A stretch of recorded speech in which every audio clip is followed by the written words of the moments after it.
anak-anak, apa kabar kalian? Semoga kalian selalu dalam kondisi sehat walafiat.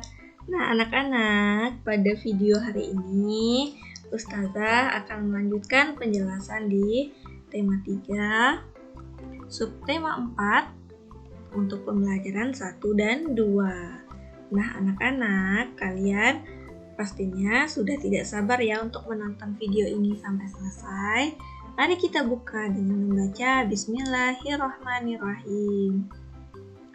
Anak-anak, nah perhatikan teks di halaman 121 tentang proses pembuatan gula aren.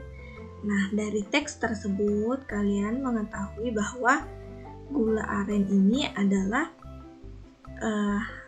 salah satu contoh perubahan wujud benda. Nah, mari kita simak bagaimana cara pembuatan gula aren. Yang pertama, nira. Nah, nira ini adalah cairan dari pohon ya, dari pohon arennya. Nira disadap dan ditampung pada sebuah wadah.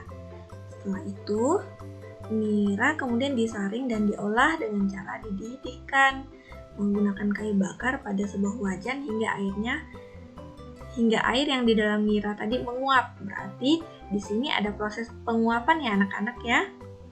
Nah, penguapan itu adalah proses perubahan wujud benda cair menjadi gas. Nah, masih ingat ya pastinya.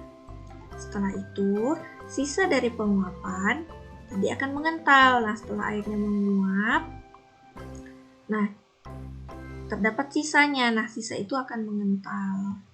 Setelah itu, pendidihan nira harus terus diaduk dengan searah jarum jam agar mengental sempurna. Jadi memang harus diaduk agar mengentalnya sempurna dan tidak lengket di bekas wajannya seperti itu. Setelah itu, endapan nira yang mengental dimasukkan ke dalam cetakan agar membeku atau mengalami kondensasi. Nah, pada proses terakhir ini, nira tadi yang sudah dididihkan bentuknya masih cair ya anak-anak, tapi sudah kental. Nah, setelah itu dimasukkan ke dalam cetakan dan didiamkan untuk beberapa waktu. Berarti di sini adalah proses perubahan wujud membeku dari cair menjadi padat. Nah, seperti itu ya anak-anak ya proses pembuatan gula aren. Nah,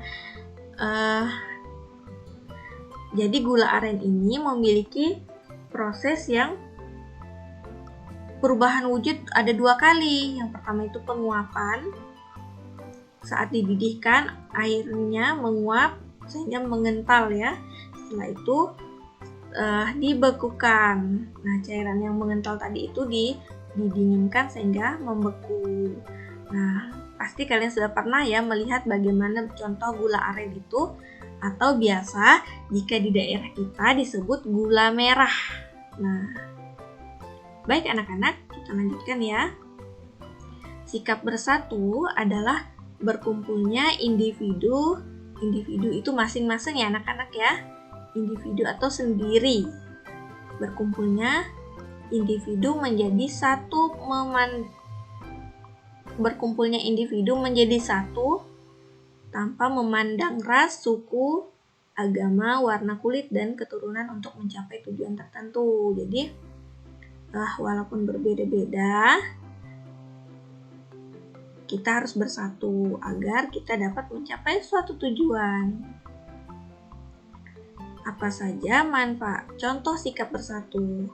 Nah, contohnya saling menghargai pendapat dan peran yang beragam, saling menghormati hak dan kewajiban masing-masing, saling menghargai keberagaman suku, bangsa, dan budaya, tidak merendahkan adat istiadat lain, dan menghormati segala bentuk tradisi lain yang tidak sama dengan tradisi sendiri. Nah, ini adalah contoh sikap bersatu. Bisa difahami ya anak-anak ya. Selanjutnya kita akan mengenal kesetaraan satuan waktu. Pada subtema sebelumnya kalian sudah mengetahui satuan berat. Nah, pada video ini kalian akan mempelajari tentang satuan waktu. Kalian tahu waktu? Ya, waktu itu berkaitan dengan lamanya kegiatan atau kapan. Kalau dalam pertanyaan itu, waktu ini ditanyakan dengan kata kapan. Ya, anak-anak ya. Nah, anak-anak perlu kalian ketahui 1 jam itu sama dengan 60 menit. Berarti jika setengah jam atau 1/2 jam adalah 30 menit. 1 jam nah, sekarang kita coba tambahkan 1 jam 10 menit. 1 jam tadi itu adalah 60 menit ya anak-anak ya. Kemudian ditambah dengan 10 menit jadi 70 menit. Nah, seperti ini. Ini sangat mudah ya anak-anak ya. Yang penting kalian ingat 1 jam itu adalah 60 menit. Selanjutnya, 1 menit sama dengan 60 detik.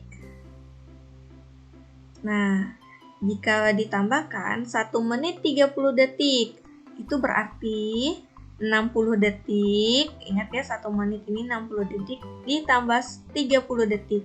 Sehingga menjadi 90 detik. Nah, ini adalah kesetaraan waktu.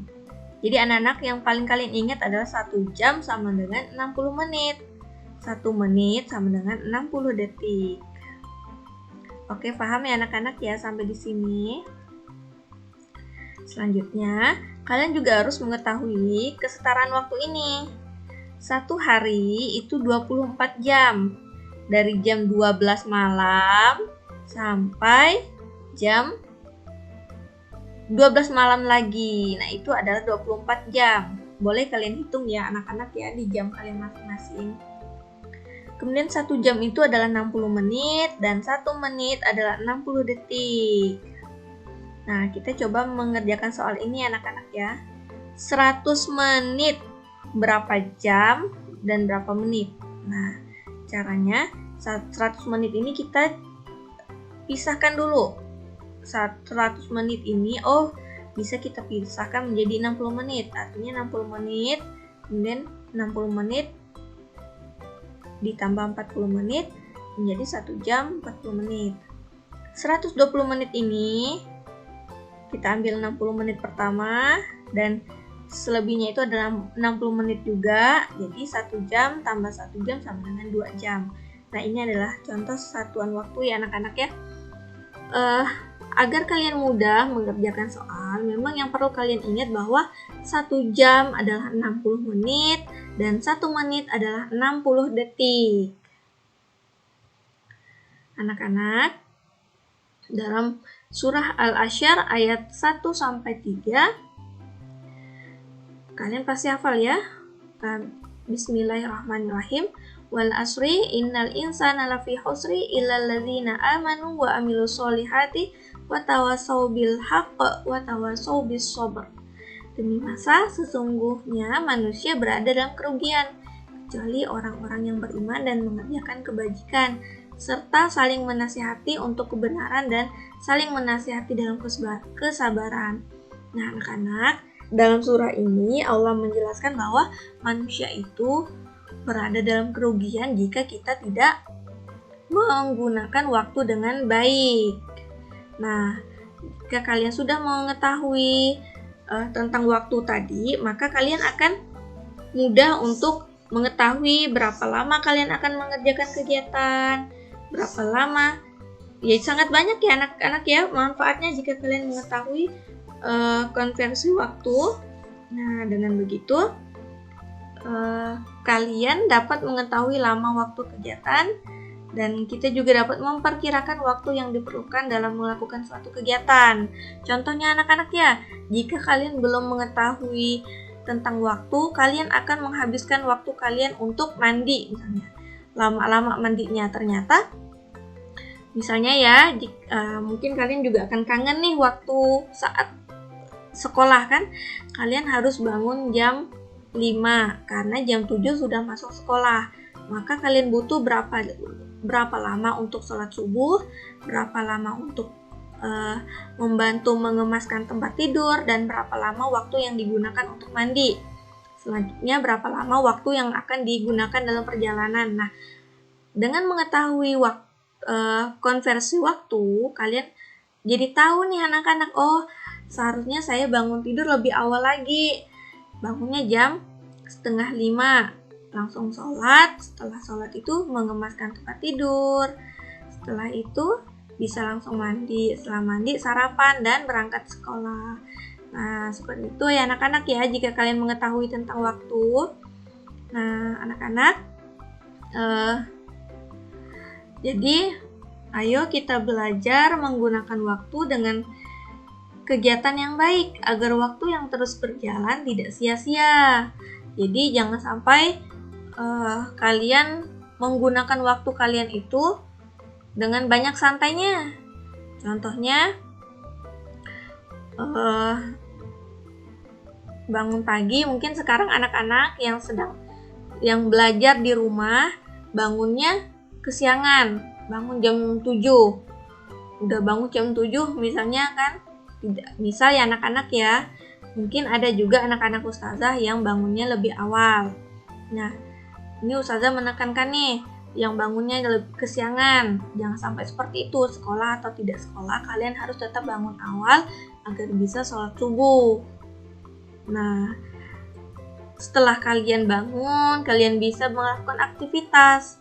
Tetapi jika kalian bangun langsung nonton TV atau langsung main game, setelah itu kalian belum mandi. Nah, itu adalah salah satu kegiatan yang kegiatan yang sia-sia karena kalian membuang-buang waktu. Atau kalian misalnya jam siang, seharusnya istirahat siang, kalian bermain sampai tidak ingat waktu, kalian lupa makan. Nah, seperti itu. Jadi sangat banyak ya anak-anaknya manfaatnya. Kalian harus mengetahui tentang waktu. Selain itu, kita ketahui bahwa waktu ini tidak bisa diulang anak-anak. Maka dari itu, kita harus memanfaatkan waktu kita dengan baik. Ya anak-anak ya. Nah, sekian penjelasan ustazah.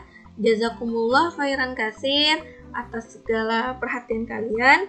Semoga apa yang ustazah jelaskan bisa bermanfaat, bisa kalian pahami. Nah, anak-anak, ustazah tutup dengan membaca Alhamdulillahirabbil alamin. Assalamualaikum warahmatullahi wabarakatuh.